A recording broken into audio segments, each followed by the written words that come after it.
Those are the SimNET pedals I drove for several months now on my testing rig from Track Racer, and they are one of the best value in terms of features, and in this video I will share my personal experience with those and explain what I like or I don't in long-term use.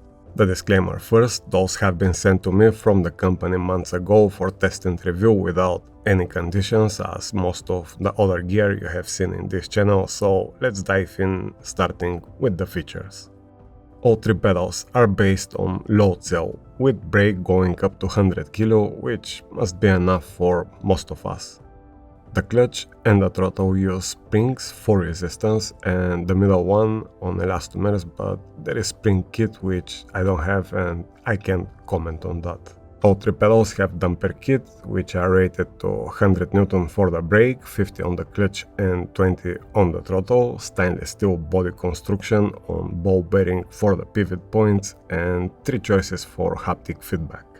Linear motor, which is the best and the most expensive, tactile transducer, which is the worst and second expensive, and last option is the rumble motor, which is okay for certain use. Next feature is the LED strip, which is also SimHub compatible like the haptics above, separate control box and very genius base plate with adjustable heel support on height. Another feature those have is they can be connected to Fanatec base and become console compatible. Now, there is nothing really innovative in this package except for that adjustable heel support, but what makes those attractive is the overall price for the full package, with one linear motor for the brake and one rumble motor for the throttle plus the power supply for just under 500 euro. Knowing the market and considering all the features, that price is very appealing and the main strong point probably for that set of pedals. In terms of build quality, there is little flex if I force the core of the throttle side to side, and for some reason there is no flex on the brake, but in all fairness, pushing pedals straight, they look and feel strong enough. What I personally don't enjoy much are the face plates, which are narrow and with that logo cut not the most comfortable, which forced me to put that rubber pad on the brake for SOX use. Nice wide pedals are always better choice for any pedals, and I'm all about comfort and fancy look. With shoes, of course, that problem totally disappear. Another negative point I found is the bolt on the plate, which was impossible to unscrew and set on different position.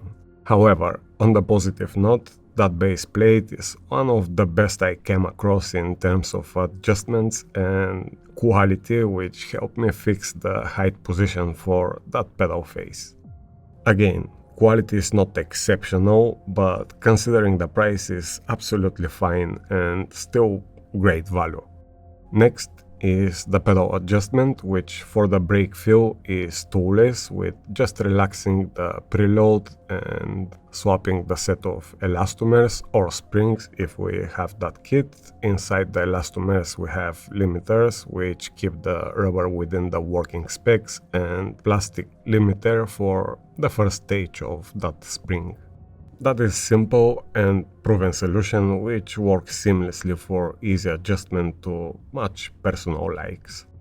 The damper kit doesn't have different stages on itself, but unscrewing the 2 bolts in front and moving the leverage will change slightly the feeling. The bottom gives the less effect and the top the most.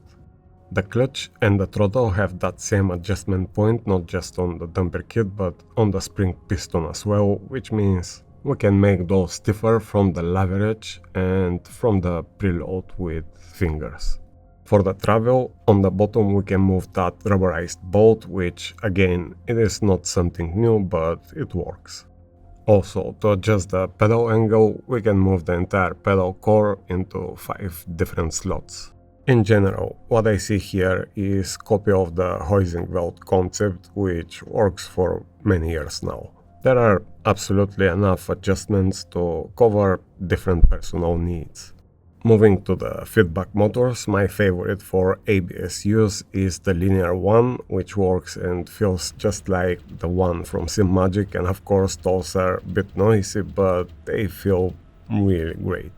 There is full frequency control as well, and the rumble motor is good for other effects on the throttle, and that transducer is just awful, so don't even think about it.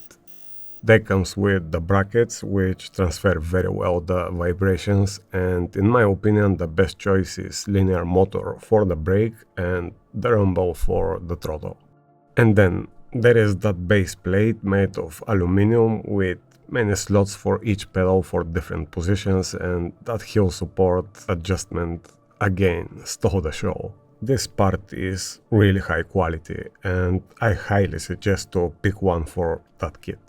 Moving to the software, after the initial setting on each load cell, we can set dead zones for each input, play with the curve on each input, set different frequency for the motors, and then create profile on SimHub for the LED behavior and the effects we want to receive. Basically, all the necessary tweaks we need are available in those two software. So, what are my final thoughts after using those for some months on my testing rig? Basically, those are like Heusinkveld Pro I had before, but on steroids, considering the damper kit added to each pedal and the feedback motors, but for 2/3 of the price. That being said, if so many drivers have been happy with the Heusinkveld, then those will give little better experience with the extra features. The only thing I personally didn't like is the feel of the pedal plate with socks, but with that rubber I've set, I solved my problem. There is nothing really innovative here, but it works, and price is what set it apart from the competition. I never had single issue in those few months of use, and making my personal research on the comment section of other reviews, I saw many positive comments from different users who got those, which is good sign. I just have to put those as great value pedals, and for those who are in the Fanatec ecosystem and play on consoles, probably top choice.